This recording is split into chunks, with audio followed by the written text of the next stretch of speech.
Besi dingin samurai berkilat kena cahaya bulan.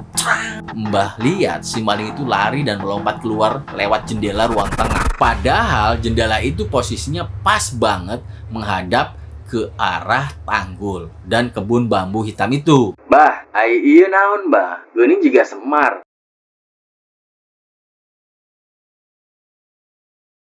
Sampurasun. Assalamualaikum warahmatullahi wabarakatuh. Sadulur sebangsa dan setanah air, salam panah dan salam goib, saguru sailmu dilarang mengganggu. Selamat datang kembali di kamar gelap bersama saya Kang Andri alias Mbah Jaka. Gimana kabarnya lur? Semoga sehat semuanya ya, dilancarkan rezekinya dan dilimpahkan keberkahan. Yang terpenting adalah bahagia. Waduh, makasih banyak buat sedulur semua yang udah mampir ke video kemarin. Komentar kalian di channel baru ini bikin Mbah terharu guys. Ya, ternyata ya kalian masih kenal saya sebagai Kang Andri atau Mbah Jaka. Terima kasih ya. Ternyata alumni-alumni dari tempat lama masih pada inget semua ya sama suara berat Mbah ini. Nah cuy, malam ini Mbah nggak mau banyak basa-basi ya, kita langsung gaspol lagi melanjutkan kesaksian hidup Mbah di tahun yang sama, yaitu tahun 1997. Masih inget kan sama sosok wanita cantik berpipi cabi tapi kulitnya hijau lumut pekat yang tersenyum di balik jendela kamar Mbah di akhir video kemarin? Banyak yang mengira urusan Mbah sama si muka rata alias Aden-Aden itu udah kelar total setelah ritual Kang Maman. Padahal itu baru babak pembuka coy. Wanita berkulit hijau lumut itu yang rambutnya gelombang dan berwajah manis itu ternyata punya agenda lain sama hidup Mbah. Dia mulai masuk bukan cuma lewat mimpi saat Mbah tidur, tapi dia berani menampakkan diri secara nyata saat mata Mbah melek. Saat Mbah dalam keadaan sadar, sesehat-sehatnya, malam ini di kamar gelap, Mbah akan bongkar rahasia paling kelam tentang bagaimana warisan leluhur, bentrokan darah, dan takdir Mbah dengan penguasa gaib tanah Sunda itu. Saling berbentur. Matikan lampu kalian, kunci pintu rumah, dan mari kita mulai. Layar menyala, lampu padam, mari masuk ke dalam malam. Jangan menoleh ke sudut ruang, ada yang mengintai saat kau bimbang. Kisah lama yang tak tenang, jiwa-jiwa yang menuntut pulang. Duduklah manis, pasang telinga, misteri kelam segera dibuka. Dengar langkah kaki di lorong sepi, atau itu hanya halusinasimu sendiri? Jangan balikan badanmu sekarang, sebab di sini. Jadi gini lur, waktu tahun 1997 itu posisi Mbah terpisah sama orang tua. Kedua orang tua dan adik-adik Mbah itu tinggalnya di Cirebon kota sana, Cirebon bagian barat lah ya, karena urusan tugas dinas. Kebetulan ibu guru dan bapak waktu itu ya masih abdi negara juga sebagai ABRI atau TNI kalau saat ini. Sedangkan Mbah sendiri ditinggal di Cirebon Timur, tepatnya di desa Cilengkrang. Nah, buat sedulur yang orang Cirebon pasti tahu dulu Cilengkrang itu masuknya Kecamatan Walet. Tapi kalau sekarang setelah adanya pemekaran wilayah gitu berubah jadi Kecamatan Pasalman. Mbah tinggal di sana nemenin kakek dan nenek Mbah. Orang-orang kampung di sana biasa manggil kakek Mbah itu dengan sebutan Abah Encum, atau sebagian lagi manggil Abah Tarsum. Rumah Abah ini ukurannya lumayan besar, tapi posisinya itu benar-benar di ujung mepet banget sama tanggul, sungai dan kebun pohon bambu dan dekat jembatan Cilengkrang itu, Sungai Cisanggarung itu. Pohon bambunya itu rindang banget lur. Pokoknya bikin istighfar lah ya, serem lah, lebat banget guys. Kalau siang hari kelihatan asri, tapi kalau malam kebun bambu itu berubah kayak raksasa hitam yang siap nelan rumah kita hidup-hidup. Nah, satu waktu Mbah pernah tidur di kamar. Dasar mbahnya yang teledor, Mbah lupa nutup jendela kamar cuy. Padahal jendela itu posisinya pas banget menghadap ke arah tanggul dan kebun bambu hitam itu. Di bagian belakang rumah, agak dekat sama kebun, ada sebuah sumur timba tua, sumur eret gitu. Hampir setiap malam, kalau Mbah lagi tiduran atau mendadak kebangun tengah malam, kuping Mbah ini sering dengar suara aneh dari arah belakang. Suaranya itu suara tambang yang bergesekan sama katrol sumur. Lirih banget. Kayak ada orang yang lagi nimba air malam-malam coy. Nggak cuma itu guys. Begitu suara timba itu berhenti, dari atas pucuk-pucuk pohon bambu yang bergoyang-goyang, sering terdengar suara lengkingan tawa perempuan. Suara kuntilanak tertawa geli sambil terbang membelah kegelapan malam. Ditambah lagi bunyi jangkrik, tonggeret, dan suara butut. Mungkin pernah dengar kan?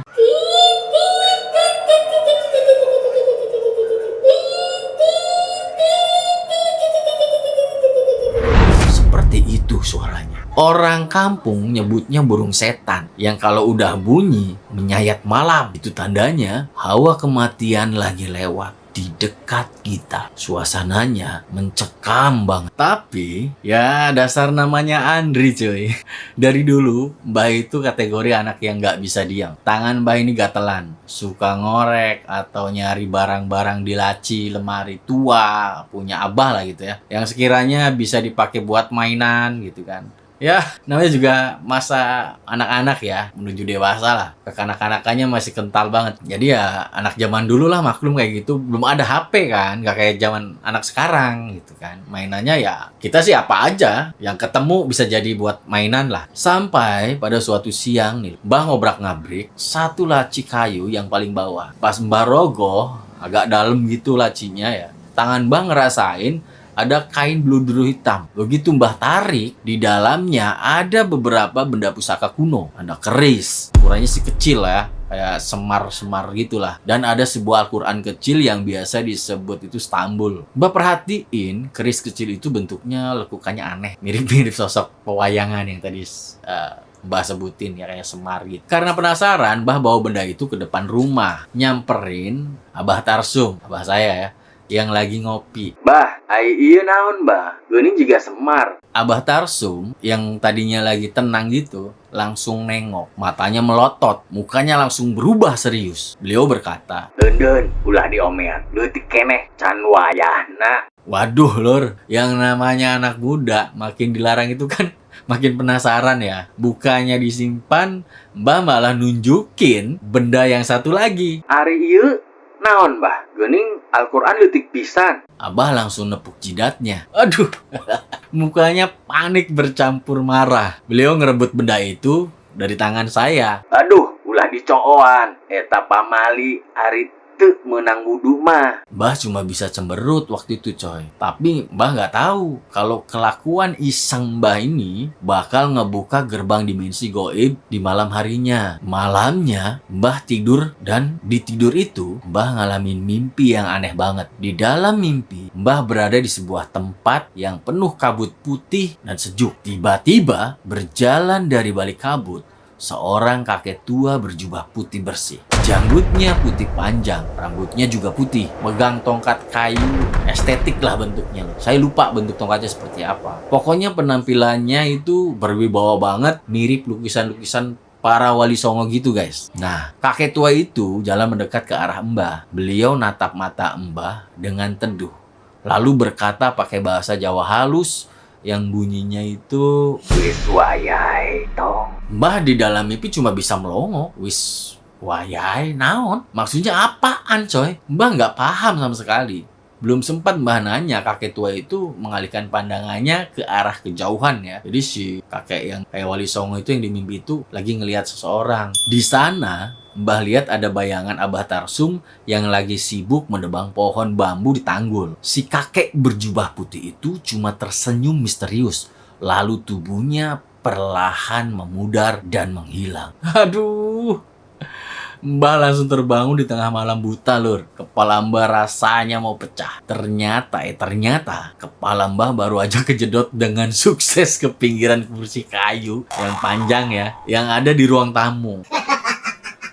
Jadi gini sedulur, Mbah itu dari dulu punya kebiasaan buruk kalau tidur. Tidur Mbah itu nggak bisa diam, geluntang-gelunting kayak belut sawah lah. Malam itu Mbah tidur di lantai depan TV, di ruang tamu pakai kasur lantai gitu. Kadang-kadang pakai tikar doang. Tapi pas bangun, badan Mbah udah melosot masuk ke kolong kursi panjang. Jadinya pas Mbah kaget, bangun gara-gara mimpi tadi, kepala Mbah langsung kejedot kayu kursi. Kerasa langsung puyeng, nyat-nyut lah pokoknya guys.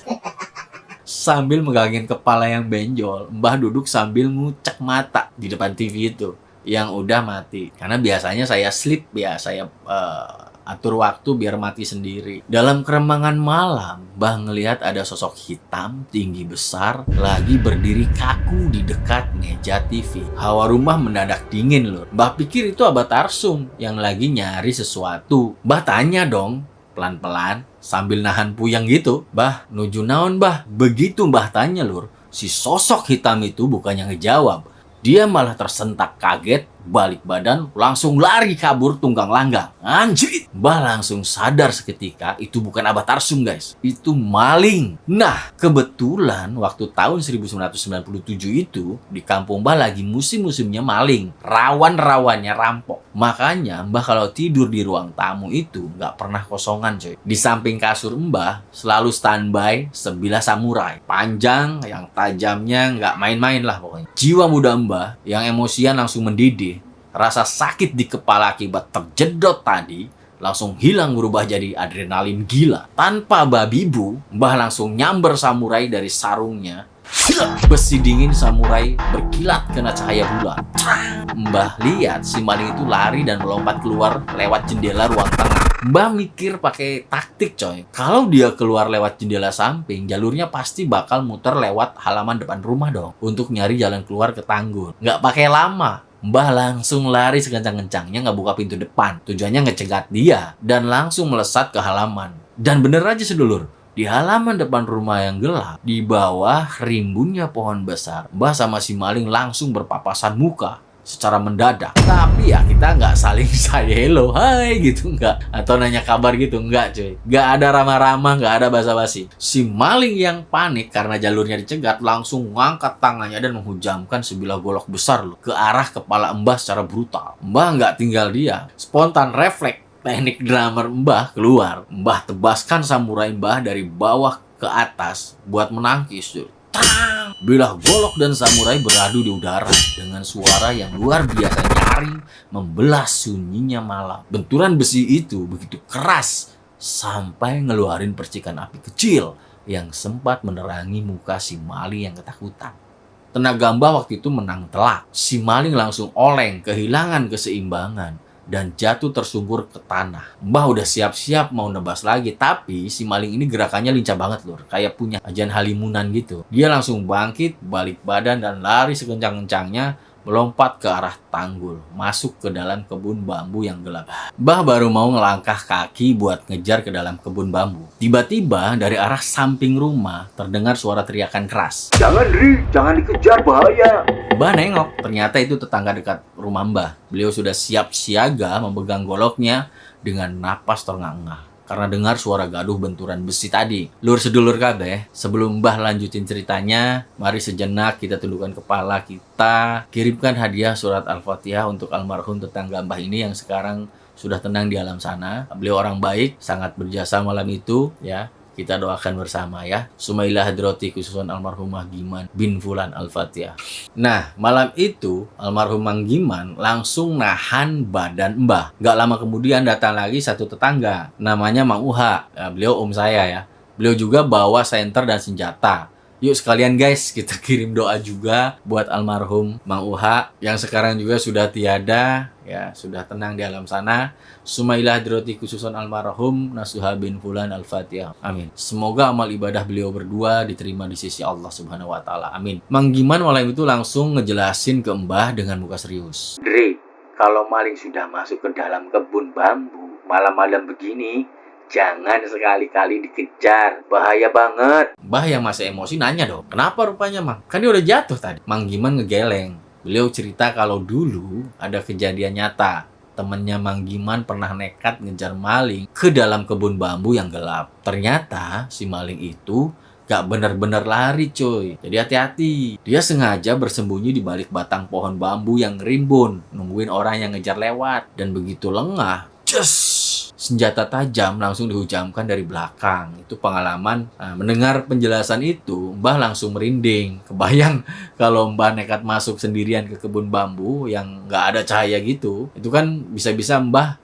yang pulang tinggal nama dong. Akhirnya malam itu kami mutusin buat berhenti ngejar. Kami cuma bertiga, Mbah dengan almarhum Mang Giman dan almarhum Mang Uha. Kami berjaga di teras rumah sampai azan subuh berkumandang. Seminggu berlalu setelah insiden maling itu loh. Tapi pikiran Mbah nggak bisa tenang. Mbah masih terus-terusan penasaran sama mimpi ketemu kakek tua berjubah putih yang bilang, Wis wayai. akhirnya pas sore hari, Mbah memberanikan diri nanya ke Abah Tarsum yang lagi duduk di ruang tengah. Bah, tempo hari Andri mimpi ketemu kakek-kakek tua berjubah putih, bawa tongkat. Beliau bilang katanya wiswayae. Eta maksudnya naon bah? Tanya saya ke Mbah dong, ke Abah saya ya. Abah Tarsum yang tadinya mau beranjak pasang sarung buat ke masjid, mendadak langkahnya berhenti. Wajahnya berubah pucat, matanya menatap Mbah dengan pandangan yang dalam banget. Beliau lalu berkata, Oke, maghribna di imah bae jeung abah nya. Mbah langsung heran guys. Biasanya Abah itu paling taat sholat berjamaah ke masjid kampung. Dan Mbah selalu disuruh ngikut di belakangnya. Tapi kok hari ini tumben banget Abah malah minta sholat maghrib di rumah saja berduaan sama Mbah. Singkat cerita, sholat maghrib berjamaah selesai. Kami laksanakan di ruang tengah. Selesai salam dan doa, Abah nggak langsung melipat sajadahnya. Beliau minta duduk berhadapan dekat sekali sama beliau. Dan di malam itulah tumben-tumbenan Abah Tarsum mulai bercerita tentang manakib atau kisah hidup ulama besar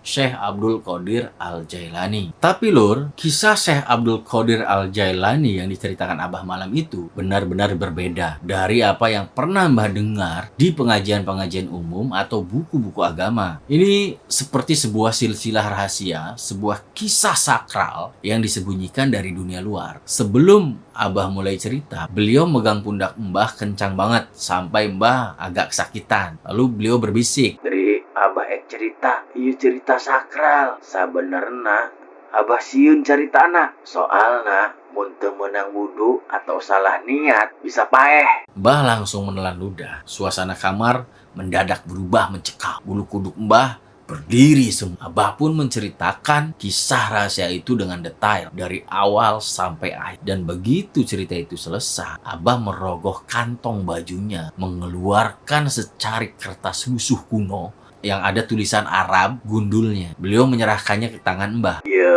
Dri, jang diwirin unggal tos sholat, tapi kudu dipuasaan heula. Puasana genep poe mutih, sapoe mati geni. Ke muntos buka puasa terakhir langsung sare. Terus jam 12 peuting kudu hudang dewek. Terus laksanakeun sholat hajat. Nah, tos sholat hajat langsung sare deui nya. Ke mun aya nu ngahudangkeun ulah kaget, mun hideung ulah ditanya, mun bodas ucap salam. Ngartinya neh? Mbah yang waktu itu badannya udah gemetaran, cuman bisa ngejawab lirih. Muhun bah. Karena malam itu rasanya berat banget bagi anak muda seumuran Mbah waktu itu, ditambah syarat-syarat gaibnya yang bikin merinding, akhirnya ujangan dari Abah itu nggak langsung Mbah kerjakan. Mbah simpan kertas itu dalam lemari. Tapi takdir nggak ada yang tahu cuy. 3 hari setelah malam sakral itu, sebuah kabar petir menyambar rumah Mbah. Di siang bolong, Mbah dapat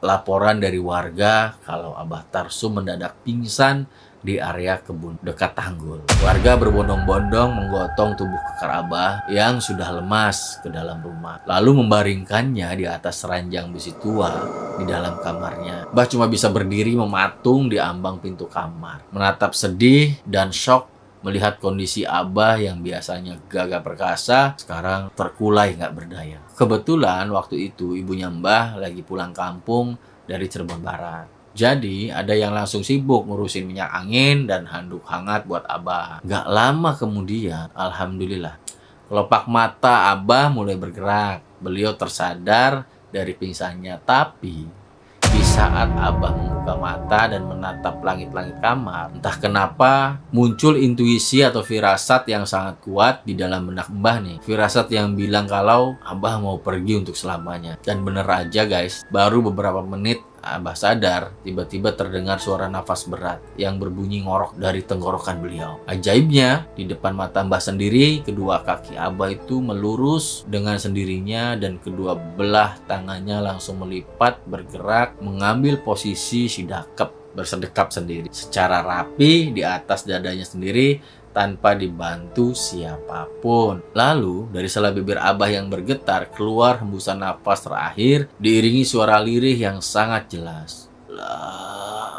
ilaha illallah Muhammadar Rasulullah.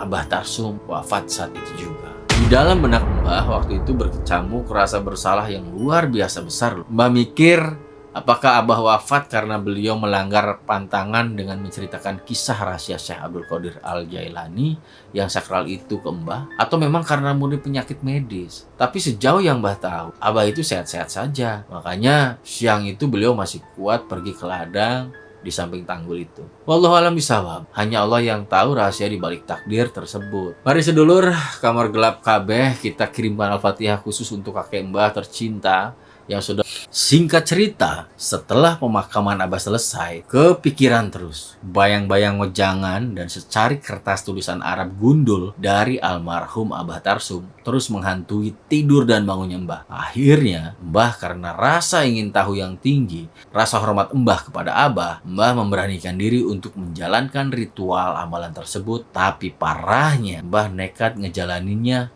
sendirian tanpa didampingi guru spiritual satupun. Dan disinilah neraka batin Mbah dimulai. Hari pertama puasa mutih. Begitu malam tiba, saat Mbah lagi wiridan, di luar rumah mendadak terdengar suara gaduh langkah kaki manusia yang ramai banget. Suaranya gerubak gerubuk, kayak suasana pasar malam yang padat. Padahal di luar itu kebun bambu kosong. Rasa takut langsung menyelimuti dada Mbah. Dan di hari kedua gak ada suara. Tapi pas Mbah lagi duduk di atas ranjang besi kamar, mendadak ranjang besi itu bergetar hebat.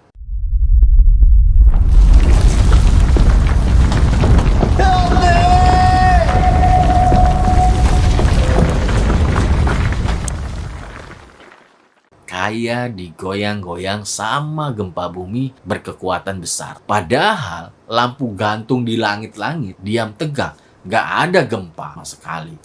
Hari ketiga, terornya makin fisik. Dari arah atap rumah terdengar suara langkah kaki yang besar dan berat banget. Bunyinya kayak ada raksasa lagi jalan di atas genteng rumah Mbah. Di hari keempat, mata batin Mbah mulai dipaksa melek. Mbah mulai terlihat sekelebatan-sekelebatan bayangan makhluk hitam dan putih melintas cepat di sudut-sudut mata Mbah.